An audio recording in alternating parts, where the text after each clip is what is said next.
This is Growthaholics.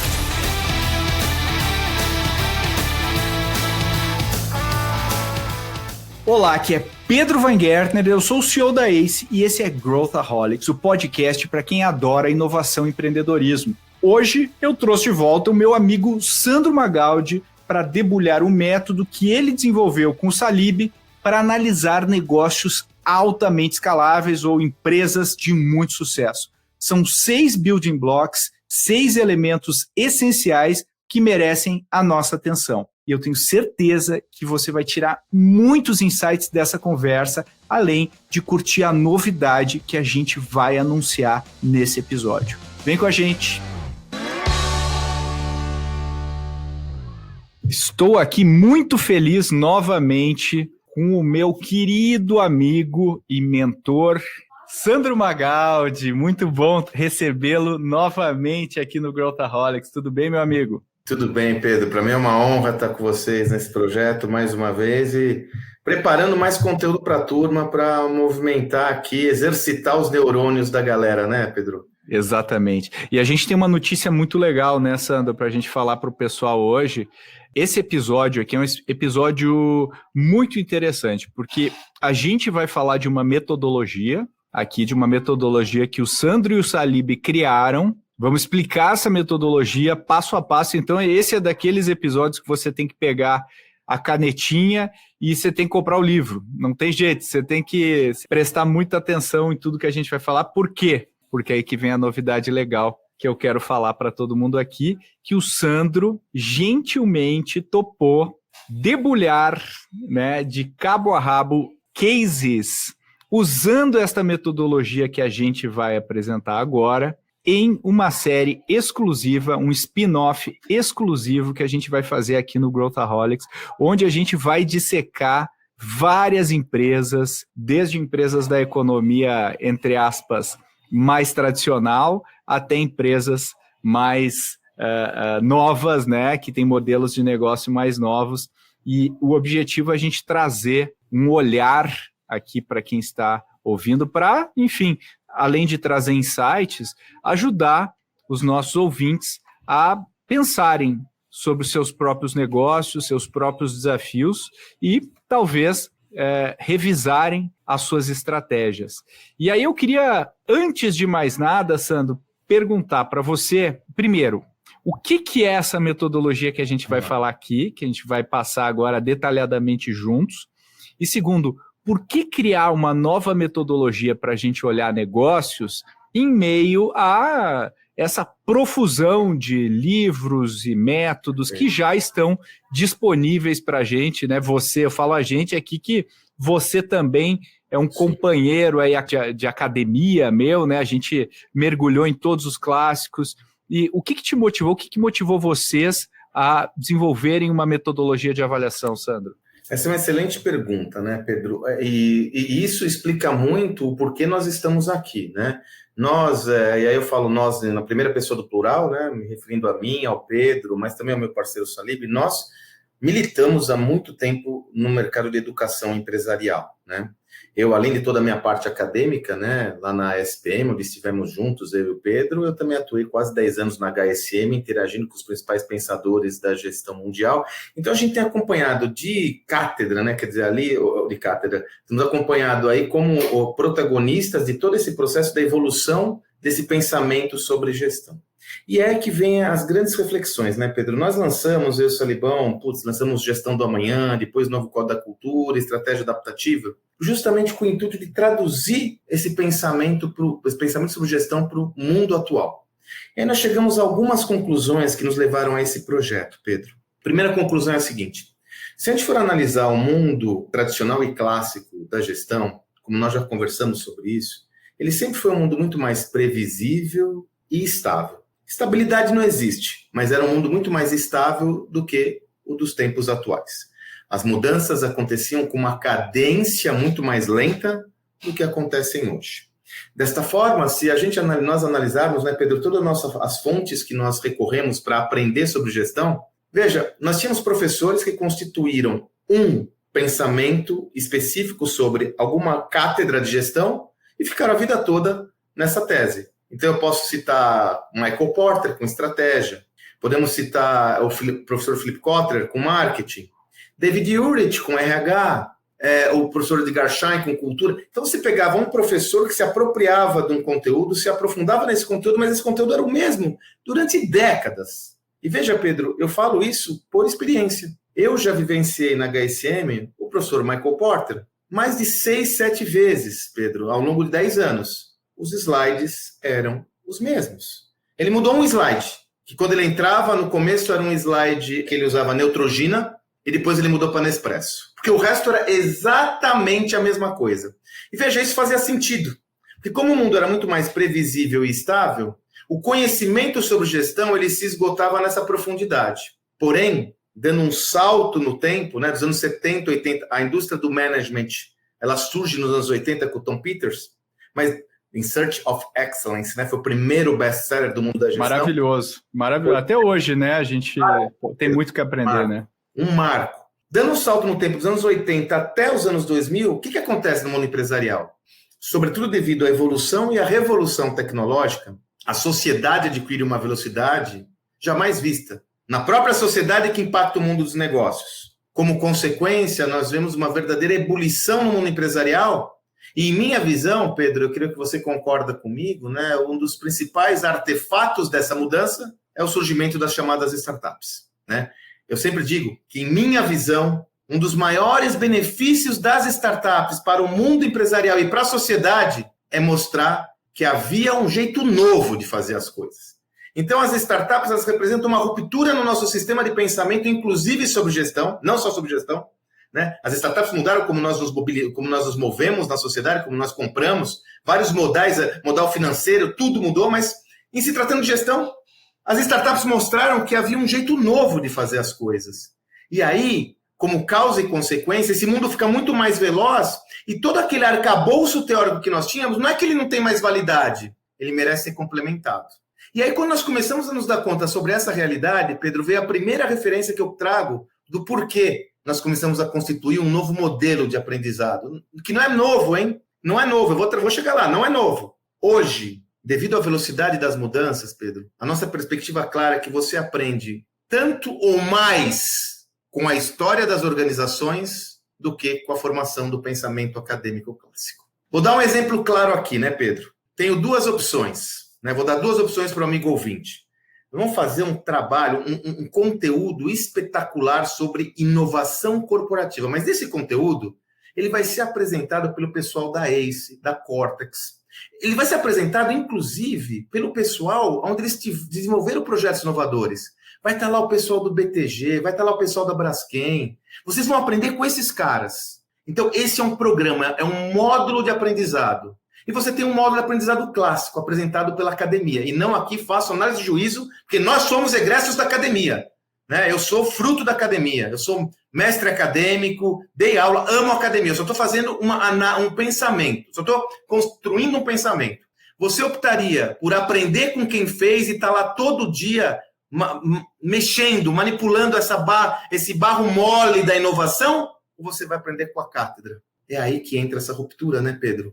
Cada vez mais nós observamos que é construído um conhecimento importante sobre gestão nas organizações e a academia acabou ficando para trás. Né? A academia, nós temos observado movimentos importantes, eu tenho certeza que essa distância vai diminuir, mas o fato concreto é que o ambiente acadêmico, que não é no Brasil, é em todo o mundo, foi gerada uma lacuna entre a realidade e o conhecimento clássico. Nesse sentido, Pedro falou, poxa, nós temos que constituir, então, um novo modelo de aprendizado, eu vou falar para vocês que não é novo, baseado em estudos de caso. Vamos aprender com as empresas. Então, pronto. Então, que tal nós construirmos conteúdos sobre as empresas? Contarmos a história de empresas que são protagonistas dessa nova era, mostrando todos os detalhes do sistema de gestão dessas empresas.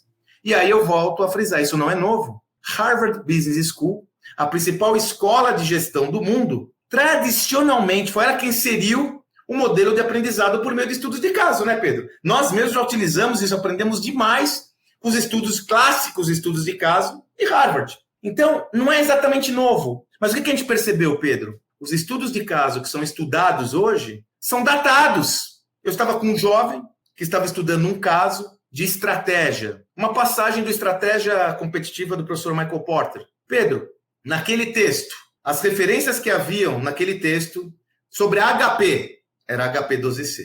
Digital Computers era a empresa que produzia computadores. Então, aquele texto, não é que não havia internet, não havia Windows. E aí eu te falo, como eu vou gerar identidade com quem aprende com uma referência tão distante da realidade atual? Então, primeiro insight que nós tivemos, vamos construir estudos de caso de empresas contemporâneas. Aí o segundo responde a sua questão, mas como a gente vai analisar essas empresas? E aí foi que veio esse insight. Os modelos de análise de organizações constituídos até hoje são feitos para um mundo distinto do atual.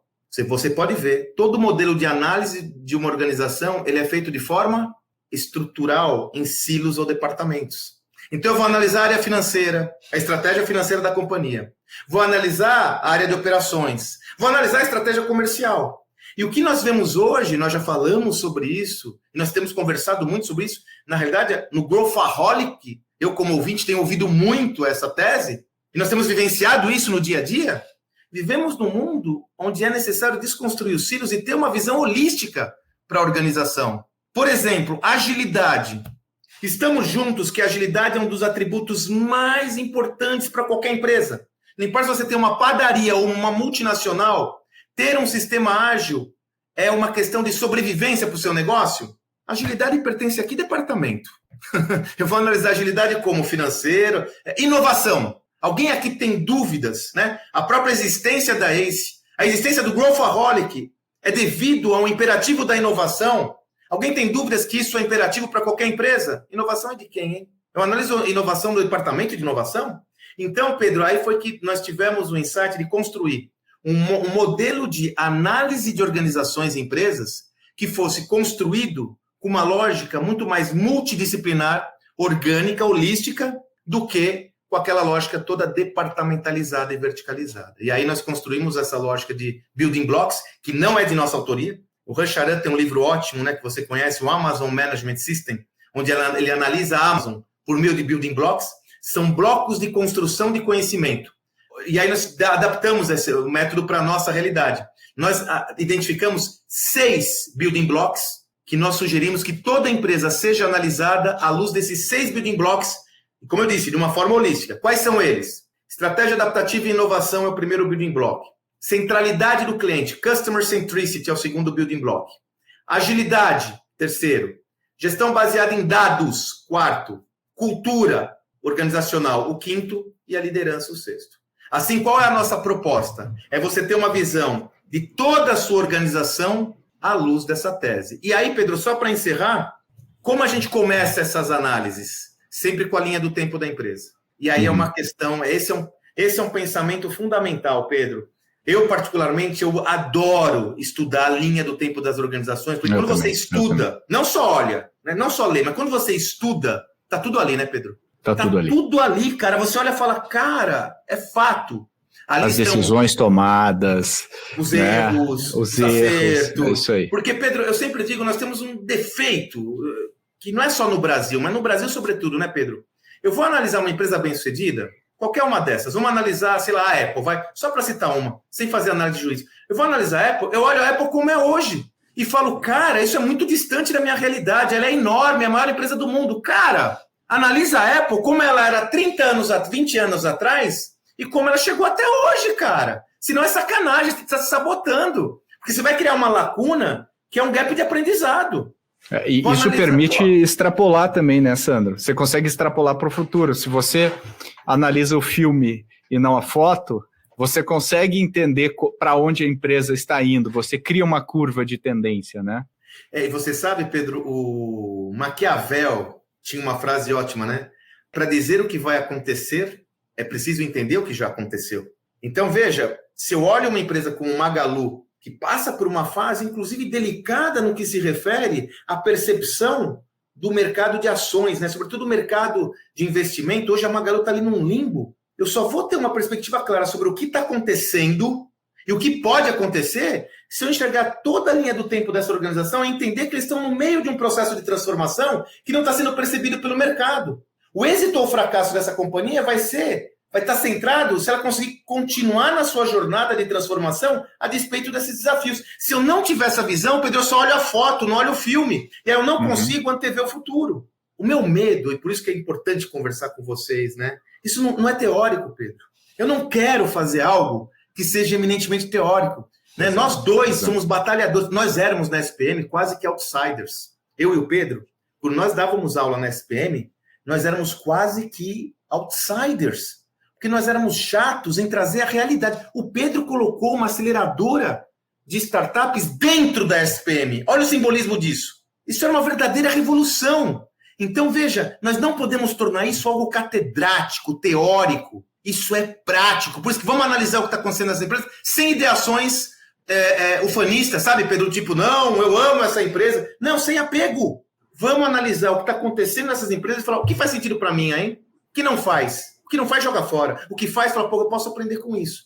Eu creio que aqui, Pedro, de fato, nós temos uma alavanca no nosso processo de aprendizado. Eu tenho convicção disso, amigo. Perfeito. Eu tenho convicção. Perfeito. Não, eu estou super alinhado, Sandro. Eu acho, eu especialmente em anos recentes, sei lá, últimos 10 anos, a minha fonte de aprendizado tem sido nas histórias das empresas e muito menos nas teorias. As teorias, elas pegam parte da história, né? A gente vê elementos que, será que eles se juntam para contar a história desse negócio? E agora eu queria mergulhar contigo, vamos olhar esses building blocks e vamos discutir o que eles significam, porque acho que isso, e no final a gente fala um pouquinho do que vem por aí, mas acho que para o pessoal entender qual olhar, né, que a gente tá colocando nesses casos, eu acho que vale a gente começar. Claro. E eu gosto porque eles são tão escrachadamente explícitos naquilo que a gente acredita que faz a diferença, né? Quer dizer, não tem muito espaço até para subjetividade, quer dizer, está extremamente alinhado com o que a gente vê que funciona. Não é ciência do foguete, né, Pedro? Não é ciência do foguete, cara. Não tem assim, eu vou falar até para você, Pedro, inclusive correndo o risco de depreciar um projeto tão bonito que a gente está fazendo. Cara, não tem brilhantismo nenhum aí, Pedro. Mas aí que tá evidente. Tá evidente. Mas isso, às vezes o óbvio, ele passa reto. E eu acho que a gente tem que mostrar, e eu acho que o primeiro building block, ele é extremamente emblemático disso que a gente está falando, que é o que você falou, estratégia adaptativa e inovação constante. Quer dizer, é fruto exatamente das rupturas que você está falando, e as empresas que ficam, as empresas que constroem uma linha do tempo relevante, sabem se adaptar constantemente. Como é que a gente avalia, como é que a gente enxerga esse building block, Sandro? Pedro, vamos fazer uma história, vamos contar uma história longa de forma curta. Pedro, nós somos da geração que nós construímos planejamentos estratégicos quinquenais. Qual que é a lógica de eu construir um planejamento estratégico quinquenal? Ou seja, só para traduzir para o povo, eu construía um planejamento estratégico para 5 anos. E eu digo mais, Pedro, nas organizações que eu atuei e que eu interagi, mexer um orçamento anual era mais fácil você mexer na Constituinte. Era mais fácil você ter uma emenda parlamentar para mudar uma Constituição do que mexer no orçamento, porque era 5 anos e não se discute, né?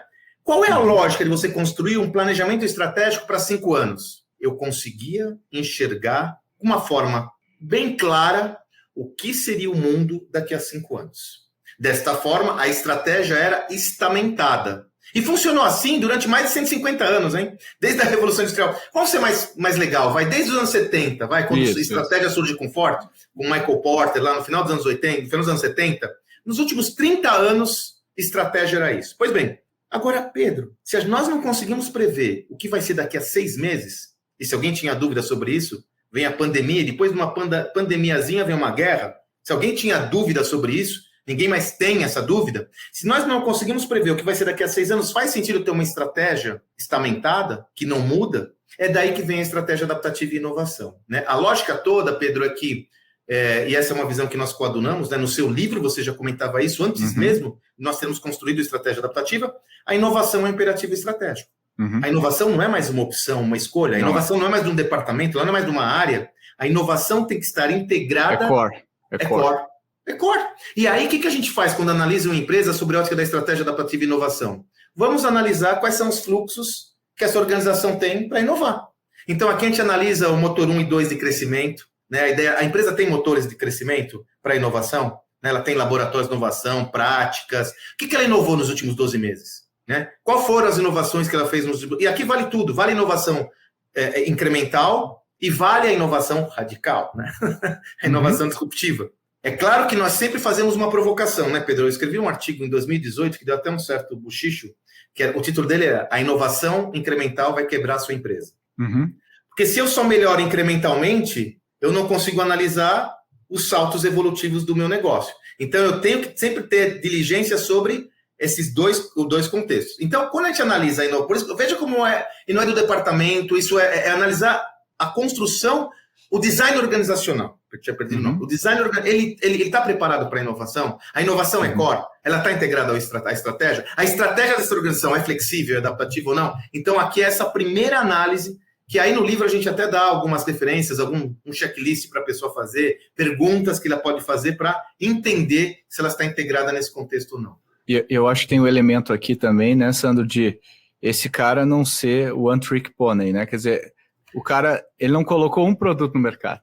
Ele coloca consistentemente canais novos, experimentos, quebra a cara, né? Erra, recua, volta. E eu acho que é um pouco isso, né, que a gente está falando aqui. O estado da arte da adaptabilidade não é a linearidade. O estado da arte da adaptabilidade é recuar, avançar, testar, né? E como você mesmo falou aqui na descrição, fazer uma gestão baseada em evidências, né? E baseada na experimentação. O que parece óbvio, fácil, simples, e nada podia ser mais complexo.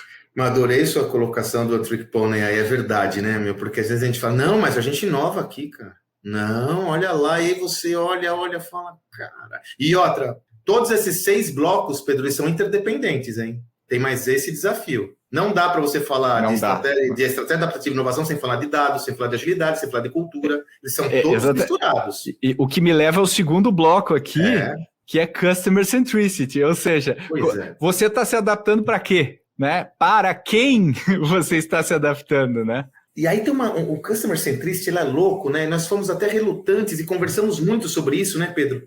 Porque você pensar o Customer Centricity, diferente de agilidade, dados, que você constrói modelos claros de agilidade, sistemas para ter uma gestão de dados, o Customer Centricity é uma cultura, né? E aí, mas a gente entende que é inexorável nós batermos nessa tecla. É uma cultura. E como nós temos estudado, né, Pedro? Nós temos essa vantagem de estudar muito, né?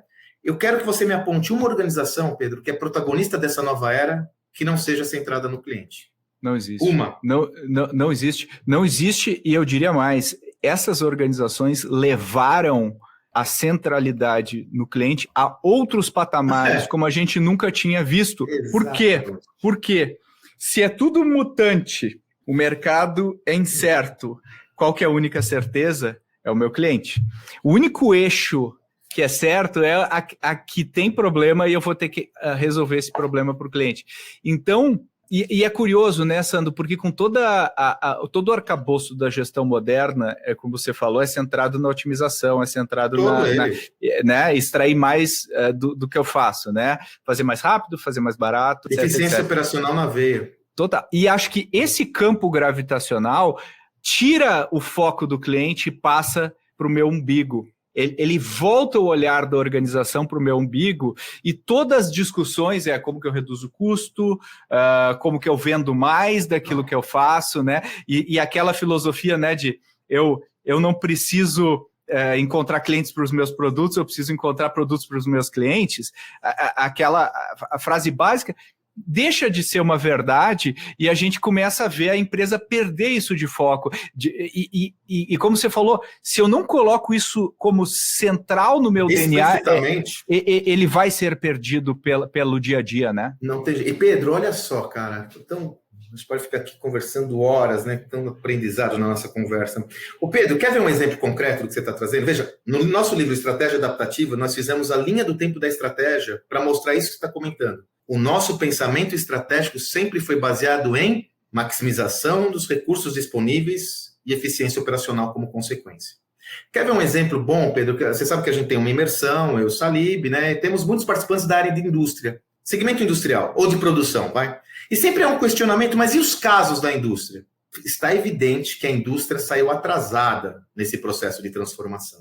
E um dos motivos claros, Pedro, foi porque a indústria sempre se acostumou a olhar o quê? Maximização dos recursos disponíveis. E veja, Pedro, se você pensar o processo de reinvenção da indústria, adensado no que a gente conhece como indústria 4.0, o que é? Automação na veia. Máquina mais rápida, máquina mais... É tudo, é só isso, a inteligência artificial é tudo para extrair a última gota de produtividade possível, como uma toalha que você fica espremendo. E aí eu sempre pergunto para os líderes das indústrias, me mostra uma indústria que ficou para trás porque não extraiu a última gota de produtividade. Ninguém morre por causa disso. O cara pode ganhar menos dinheiro por causa disso. É óbvio que tem coisas grotescas. É lógico, não dá. O extremo não. Mas as empresas não morrem porque elas não são as mais eficientes do mundo, dadas as condições, sei lá, pegando mercados, assim, tirando algumas coisas meio chinesas, meio não sei o quê. As empresas morrem porque os clientes não querem mais comprar os produtos dela e não querem pagar pelo que elas estão oferecendo esses produtos. É tão simples quanto isso. Não há dúvida. Por isso, Pedro, que aí quando a gente analisa essa ideia da centralidade do cliente, aí além de atendimento legal, foco no foco do cliente, você matou a charada. Eu quero ter evidências que a sua empresa coloca o cliente no centro da sua jornada de criação de valor. Nem que às vezes você perca dinheiro fazendo isso. E a gente vai ver que no curto prazo isso pode ser verdade, no longo prazo raramente isso é verdade, né? E eu acho que esse é o elemento linha do tempo funcionando a nosso favor aqui para a gente analisar o que a empresa está fazendo. A questão do preço e valor, né, Pedro? Porque eu até fiz um áudio recente que falava de matar a galinha dos ovos de ouro. Às vezes eu falo, puxa, as expensas de eu ter uma eficiência operacional maior, eu mato a galinha dos ovos de ouro. E aí, Pedro, eu tenho que fazer uma crítica aqui, né? O pessoal chama, por exemplo, toda essa terceirização de atendimento ao cliente por meio de uma automação burra de inteligência artificial. É sacanagem com a inteligência artificial, né, gente? A gente vai chamar de desinteligência artificial. E dar nome para os robôs é uma maldade. Quer dizer, a organização que está reduzindo custos no relacionamento com o cliente por meio de uma automação, ela não está criando valor para o cliente com aquelas uras infernais que você pergunta 1000 coisas e o robô te responde o que não quer. Então, veja, é uma opção sua. Você faz se você quiser. Quem sou eu para criticar a sua estratégia? Mas tem que estar claro que você não está com uma estratégia alinhada à centralidade do cliente. Tamo junto. Faz o que quiser. E a probabilidade de a empresa estar fazendo isso e nós, olhando de fora, não percebermos isso é muito, muito baixa. Muito. Fica muito claro quando a gente olha de fora, né? Então, indo aqui na ordem, falamos de estratégia adaptativa e inovação constante, centralidade no cliente, né? Customer centricity, falamos de as estratégias concretas de como a empresa coloca o cliente no centro da jornada, ou seja, como que a gente enxerga isso de maneira muito óbvia. E aí vem o terceiro building block, é a agilidade, né, Sandro? E existe uma confusão muito, muito comum, né? Mega. Comenta aí, o que o pessoal acredita quando bate o olho nesse tema? Eu diria que eu vou trazer duas confusões, Pedrão. Vou colocar mais uma aqui. A primeira, confundir agilidade com velocidade. Essa é clássica. Perfeito. E aí eu volto ao minha maior referência intelectual, Peter Drucker, que tinha uma frase dentre tantas célebres: não confunda movimento com evolução. Nesse afã de fazer muita coisa, líderes e organizações entendem que estão fazendo muita coisa, mas muitas vezes não estão progredindo. Então, a velocidade é o pressuposto da agilidade. E a segunda confusão, Pedro, confundir sistema ágil com método ágil. Método é método, né? Método é método, meio. Pedro, interessante que essa semana que eu estou gravando esse podcast, um empreendedor dessa nossa imersão veio conversar comigo, pedindo uma mentoria, enfim. Olha que interessante. Pedro, fato concreto, tá? Eu só não posso citar a empresa, mas é um fato concreto. É uma empresa tradicional, mas tem uma linha de negócio orientada à tecnologia. E entraram e implantaram métodos ágeis. Eles implantaram o Scrum na empresa. Pedro, caos. A empresa ficou menos ágil do que nunca. Ela ficou menos ágil do que nunca. Sabe por quê, Pedro? Ele colocou o método, só que sem mudar a cultura de agilidade.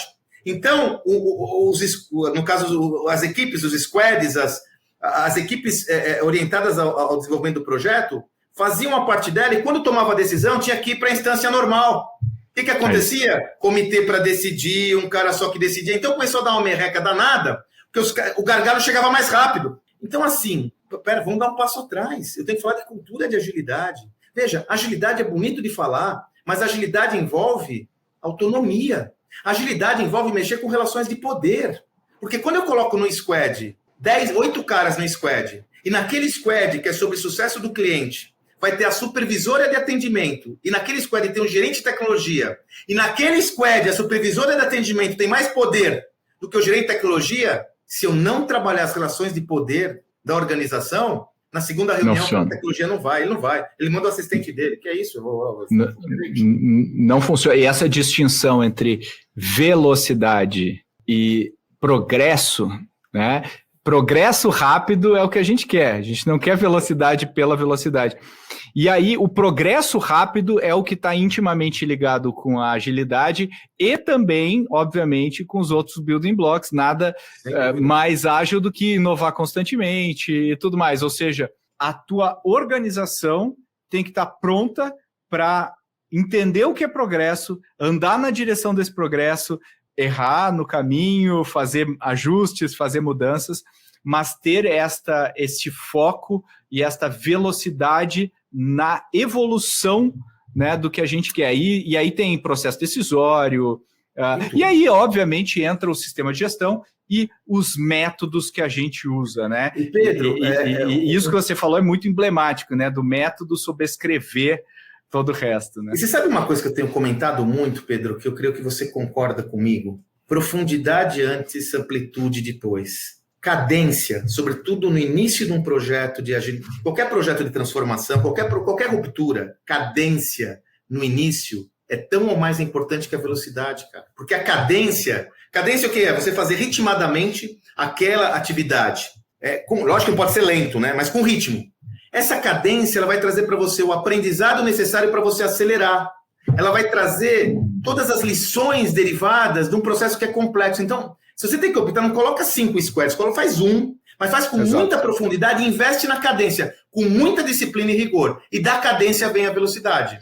Da cadência vem a velocidade. Eu costumo fazer uma analogia com isso, que é, imagina que a gente fale para alguém, olha, agora você vai entrar em forma, e a gente coloca 2 opções. A pessoa dá 3 voltas na quadra caminhando todo dia, ou a pessoa fazer crossfit 5 vezes por semana. Depois de 3 meses, qual o grupo que vai estar aderindo ao que a gente está falando e talvez esteja começando a correr e tudo mais? Obviamente, eu dar volta na quadra. E é hábito, né? Se a gente for ler O Poder do Hábito e tudo mais, está tudo ligado nisso. Quando a gente quer introduzir alguma coisa nova, a cadência deve vir antes da velocidade. E a agilidade é um elemento fundamental para a gente evoluir. Mas não fica só aí, né? O próximo building block, e aí eu não sei o que você acha, Sandro, mas se eu for colocar, eu acho que todos são interligados, mas o que eu mais encontro déficit é nesse, que é gestão baseada em dados. Total. Você concorda? Mas nenhuma. Deixa eu dar até uma referência para você, Pedro. O próximo livro que nós vamos lançar vai ser o nosso 8º, é agora no 2º semestre, sobre liderança. Talvez seja alguma coisa como reinvenção da liderança. A nossa proposta é rediscutir o significado da liderança nesse novo mundo. Nós entrevistamos, Pedro, 20 pessoas no mundo todo. Jim Collins, David Urich, Rancharan. Aqui no Brasil, falamos com Silvio Meira, Pedro Bueno, né? Conversei com um monte de gente. Unanimemente, qual foi o ponto, o maior gap identificado com todos esses caras? Eu estou falando cara das antigas e cara da agora. Falei com o Eric, da RD, falei com um monte de gente. O Rigonati, da Stella, que vocês fizeram um podcast delicioso. Unanimemente, gestão baseada em dados ainda é uma abstração no Brasil, né? Ainda é uma visão assim muito básica. Se a gente for olhar o que está acontecendo com as análises prescritivas, e aí eu tenho medo com isso, sabe, Pedro? Deixa eu fazer um parênteses aqui, cara. A minha sensação, Pedro, é que assim, é como se nós estivéssemos jogando, com todo respeito, com futebol, nós somos do Marília jogando contra o Barcelona, cara. Não é que é uma distância técnica, é um outro esporte. É um outro esporte, porque essas companhias que conseguem gerenciar dados transformando os dados em insights, em conhecimento, fazendo uma arquitetura de dados adequada, tem uma vantagem competitiva. E aí, olha que aparente paradoxo, Pedro, até na eficiência operacional. Nós não estamos falando de eficiência, nós não gostamos de eficiência operacional, Pombas. Você ter uma boa gestão de dados e ter a possibilidade de automatizar decisões e processos baseados em informações analíticas vai demandar menos esforço da organização. Até nisso, ela cria valor, mas é um desafio. Eu concordo. E ainda fico mais impressionado ainda quando essa visão vem de você. Só corrobora a minha tese, porque você está acostumado a lidar com uma galera que não poderia ter essa dificuldade. Não, é todo lugar. E a gente vê nitidamente, né, Sandro, a diferença que faz quando a empresa tem essa orientação. Tu fala assim, cara, eu já vi muitas vezes em conselhos e tudo mais, pô, por que você tomou essa decisão? Ah, porque o cara dá alguma desculpa, né, meio que traveste a decisão dele com alguns meia dúzia de dados, né? E a gente vê aquele cara que fala assim, não, o que você está falando não bate, porque a gente aqui, a gente dividiu em 3 grupos, esse grupo aconteceu isso, a gente fez uma análise de cohorte, a gente vê quando as decisões são bem feitas e a gente vê quando elas não são bem feitas e a gente vê o impacto que isso tem no negócio que a gente está vendo. Isso talvez seja a maior lição, né, junto com, talvez, com essa adaptabilidade, agilidade que o Vale do Silício nos trouxe. Ah, não tenho dúvida. Aí é opinião, não é estudo, mas não tenho dúvida. E aí, Pedro, é muito bom esse papo, porque a gente está falando o seguinte, Pedro, essa tese que a gente está trabalhando muito. Nesse nosso livro de liderança, nós falamos com o Alex Osterwalder, né? O Alex Osterwalder, o autor do Business Model Canvas, ele está em cima da bola, viu, Pedro? Ele está em cima da bola. Ele é um dos autores que eu conversei que está em cima da bola, cara. Ele não ficou para trás, não. E ele trouxe uma visão tão interessante que me gerou uma outra inspiração. Ele falou o seguinte, Pedro, o processo tradicional é o que ele chama de opinion-based decision, decisões baseadas em opinião. E aí eu trouxe uma outra reflexão que a gente tem que migrar para decisões baseadas em evidências. Não é verdade? Eu não tenho um processo decisório baseado em opiniões, eu tenho um processo decisório baseado em evidências. E aí eu falo, Pedro, tem uma pergunta que para mim é transformadora se você fizer, o ouvinte fizer sempre. Quando você tem uma ideia, ou quando alguém traz uma ideia para você, você vai fazer a seguinte pergunta: quais são as evidências que fundamentam essa ideia? Cara, isso é transformador, porque te obriga a ter fundamento. Elaboração intelectual. Talvez seja por isso que é difícil, né? Esse aspecto cognitivo, talvez formação, seja isso. A gente não é... E eu acho que interessante, né, Sandro? Quando a gente pega e faz um paralelo até, né? Pega a gestão moderna, né? Que foi criada lá na Revolução Industrial, como tu falou, e depois vieram os tycoons aí, né? Os Harry Fords, os Vanderbilts e tudo mais. E aí veio o Fayol, veio o Taylor e tudo mais. É super legal estudar isso aí, porque tu vê, cara, o Taylor tinha umas coisas meio estranhas e tudo mais. Quando a gente vê o paralelo que aconteceu na medicina até então, e a gente viu que até o início do século XX, a medicina não era baseada em evidências. A medicina era o método hipocrático e os caras ainda faziam sangramento, eles ainda achavam que tinham os humores, né, corporais, e de repente virou uma chavinha, os caras, não, peraí, a gente tem que testar essas hipóteses aqui. E a medicina deu a revolução que a gente viu, antibióticos e tudo mais. Eu acho que a gente está vivendo na gestão uma fase muito similar ao que a gente viveu na medicina, e a gente está jogando cânones sagrados fora. Porque sempre RH se fez assim. Mas essas são as melhores práticas. Já ouviu melhores práticas? Melhores práticas em que contexto? Quando você muda uma variável de uma melhor prática, não muda todo o resto? Será que a gente não deveria olhar os dados com mais cuidado? Então, eu acho que a gestão baseada em evidência, embora a racionalidade seja um valor, né, muito valorizado e falado, não é praticado E se a gente for ver em grandes empresas, é o mais bem pago da sala, é aquela pessoa que paga o meu bônus que decide, é a opinião based realmente, e eu acho que isso é uma fronteira muito interessante a gente analisar e está diretamente correlacionado, eu acho, com as melhores empresas. Não, foi muito bem, viu, Pedro? E é verdade essa reflexão. Quantas reuniões você já não participou, Pedro, na Cortex, na ACE, como conselheiro? Não, aqui o processo é democrático. Quando a gente vai fazer um trabalho de análise de uma cultura de uma empresa, Pedro, um dos elementos que a gente sempre participa é reuniões decisórias. Porque aí está todo mundo lá decidindo, não, aqui todo mundo decide, todo mundo dá opinião. Aí todo mundo dá opinião, chega, o último a falar é quem tem um poder hierárquico maior. Ele dá uma opinião contraditória, todo mundo mudou de opinião de repente, cara. Não é? De repente todo mundo mudou de opinião. É isso. Quer dizer, então, há uma incoerência nessa tese, e eu creio que você foi na veia. Talvez o fato de ser o elemento que nós estamos mais distantes do ideal é porque eu vou ferir suscetibilidades. Eu digo, quando eu tenho um processo decisório baseado em dados e evidências, eu afronto o medíocre. Quem é bom não tem problema. Agora, o medíocre, que sempre carteirou, ele dança. Ele dança. É isso.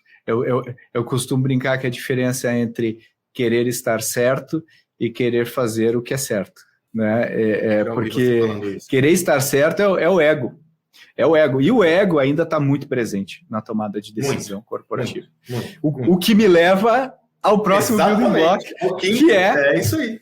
A cultura, né? Quer dizer, e eu sei que você já, junto com o Salib, já intensivamente mergulhou, né, nesse tema da cultura organizacional. E esse building block é analisar os elementos da cultura organizacional. Quer dizer, como que esses elementos contribuem com o que eu estou criando, com o que eu estou fazendo. Como que a gente avalia isso, Sandro? E aí, Pedro, tem muito a ver com o que vocês têm trazido, é que a gente tem conversado tanto, e você pessoalmente, desde da sua obra, né? Que é o seguinte, eu não acredito que haja cultura de inovação. O que eu acredito é que existam elementos da cultura de uma empresa que leve essa organização a ter uma cultura de inovação. Inovação não é a consequência, não é a causa em si mesmo. Então, aqui eu tenho que analisar, na cultura do meu negócio, eu estou apta a lidar com esse novo mundo? Eu tenho uma cultura de agilidade, eu tenho uma cultura de dados, eu tenho uma cultura adaptativa, eu tenho uma cultura flexível que me permite adaptação, eu tenho uma cultura de aprendizado. E aí, Pedro, a escavação cultural é um exercício fascinante. E veja, é claro que numa organização mais complexa, você tem que ter apoio, suporte de ferramentas não só analíticas, né, mas eu participo de alguns projetos de transformação cultural, eu não faço consultoria, mas via de regra eu me envolvo em um ou dois projetos todo ano, e quando a gente entra numa organização para analisar sua cultura, algumas a gente usa etnografia, o ponto de vista do nativo, observação, então tudo isso contempla. Agora veja, Pedro, é possível você analisar a sua cultura olhando os artefatos da sua cultura. Os artefatos são a parte mais visível da cultura. Então eu já comentei um aqui. Como que toma a decisão na sua empresa, hein? E veja, Pedro, um ponto fundamental, não há cultura boa ou ruim, não há cultura certa ou errada. Não há cultura, veja, e cultura, cada empresa tem uma cultura. A ACE tem uma cultura. E aí eu não posso copiar a cultura da outra empresa, eu posso olhar elementos daquela cultura e falar, pô, isso faz sentido para o momento que eu vivo na minha organização. Então, veja, não é o caso de nós fazermos um julgamento de que se a sua cultura é boa ou ruim. Você tem que olhar de forma agnóstica a sua cultura. E aí você pode pegar artefatos. Quer dizer, como vocês tomam decisão aí na sua empresa? Como vocês se vestem? Como vocês se tratam? Cultura é expressa nos comportamentos. Quais são as práticas e comportamentos da sua empresa? Né? E você vai começar a analisar se ela evidencia mais a meritocracia do indivíduo do que o coletivo. Se essa é uma organização que tem agilidade como pressuposto básico, ou se ela privilegia controle. Né? Se é uma organização... E aí esse papo a gente poderia ficar horas, Pedro, porque, por exemplo, numa das organizações que eu fiz um projeto, ela tinha como traço cultural, Pedro, a amistosidade. Ou seja, uma organização muito acolhedora. Você olha isso e fala, pô, isso é bom, né? Depende. Depende. Tudo tem dois lados. A sombra. No extremo, o que levou essa organização, Pedro? A não entrar em dividida. Ninguém entra em dividida. Evita conflito. Vira uma organização que evita... E como consequência, sobrecarga das decisões no papel da alta gestão. Então, é um processo totalmente... Ele está intrincado. Na mesma forma, Pedro, em outra, burocracia.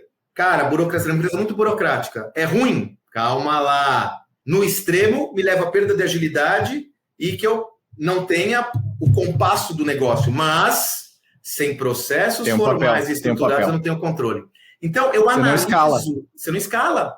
Eu analiso, então, comportamentos e práticas para entender como a minha cultura está adaptada a tudo isso que a gente está falando, né? Por mais que seja um building block, né, Pedro, é inegável que a cultura ela é uma amálgama, né? Ela amarra tudo, né, cara? E ela amarra de uma maneira tão simples, muitas vezes, ver que o vilão é a cultura, né? E a outra coisa é que mudar uma cultura é uma tarefa hercúlea, e que exige toda a energia, daí indo para o próximo building block, da liderança, ou seja, do elemento aqui, que é o último, né, que é o building block 6, que é a liderança, ou seja, analisar o modelo de liderança adotado pela organização. Como é que a organização encara talentos, como é que ela atrai, como é que ela retém, como é que ela desenvolve. Como é que é isso, Sandro? E você sabe que esse foi de propósito que a gente deixou como sexto, Pedro. Porque ele arrasta todos os outros, você concorda? Não tem jeito, pô. Eu sempre digo, uma empresa é uma abstração jurídica, né? Ela não existe. O que existe são um ajuntamento de pessoas que estão reunidas, ou deveriam estar reunidas, em prol de um objetivo comum. Porque, no final do dia, são pessoas. Então, quem amarra tudo isso, no sentido da execução das atividades, são os indivíduos. E aí tá claro, né, Pedro, que no mínimo denominador comum de toda essa transformação estão as pessoas. Então, se eu não tenho pessoas, e a liderança tem um papel fundamental nesse processo, adaptadas a esse novo mundo, eu não terei transformação. E aí é o que mais a gente vê, temos que ser muito honesto com os nossos ouvintes, né, Pedro? É o jogo do engana, né, Pedro? É o jogo do engana. Tamo junto, vamos mudar, legal? Aí você promove um workshop para falar sobre a transformação na liderança e o CEO fica 5 minutos, ele faz a apresentação e vai embora, porque ele tem uma coisa mais importante para fazer, ele tem outras prioridades.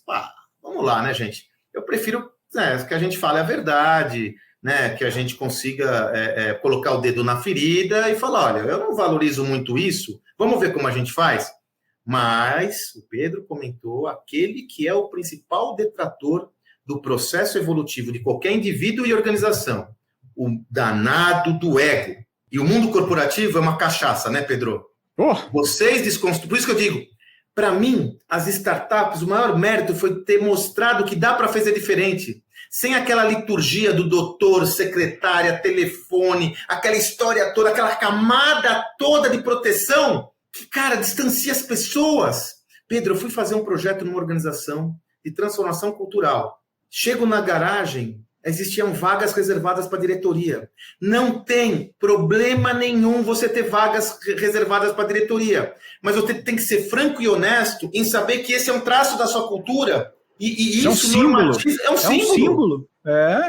Então, assim, é assim, tá? Mas a gente encontra muita dificuldade da liderança hoje se adaptar a esse novo tempo.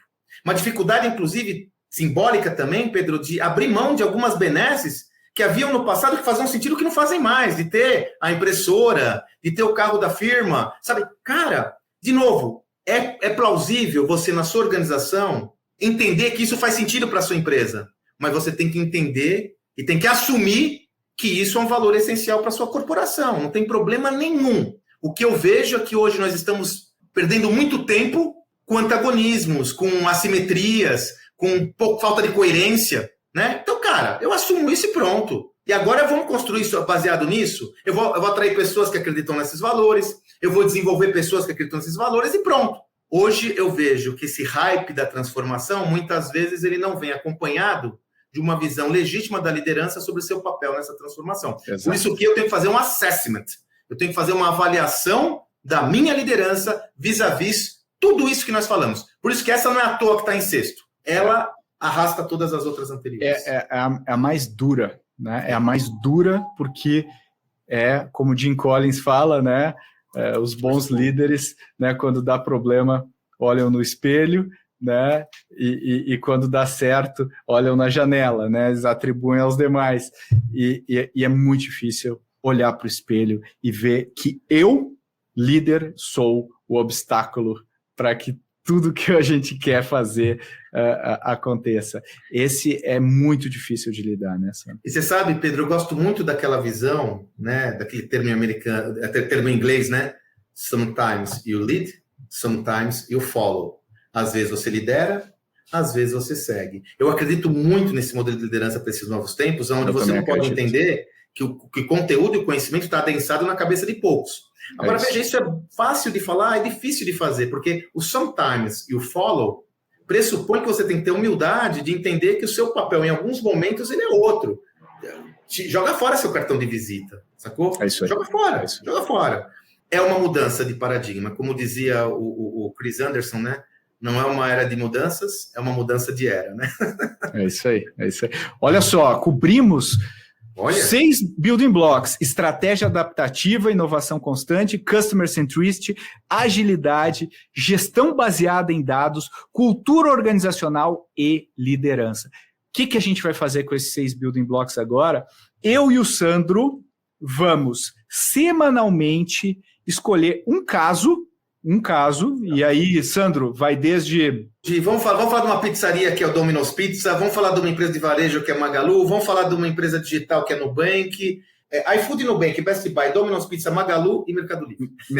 Ou seja, vocês vão receber de presente nas próximas semanas um bate-papo usando esses 6 building blocks em cima desses casos que a gente selecionou com muito carinho, e também vocês podem conferir no livro que vai estar aqui nas anotações desse episódio, que eu recomendo fortemente todo mundo acessar, porque tem muito, muito aprendizado. E a gente vai debater no melhor estilo Sandro e Pedro aqui, que a gente adora, e eu tenho certeza que você vai embarcar nessa jornada de cabeça. O primeiro caso que a gente vai falar, já dando spoiler aqui, é o Magalu. Então, não percam o lançamento desse spin-off que a gente vai fazer aqui, porque vai estar muito legal.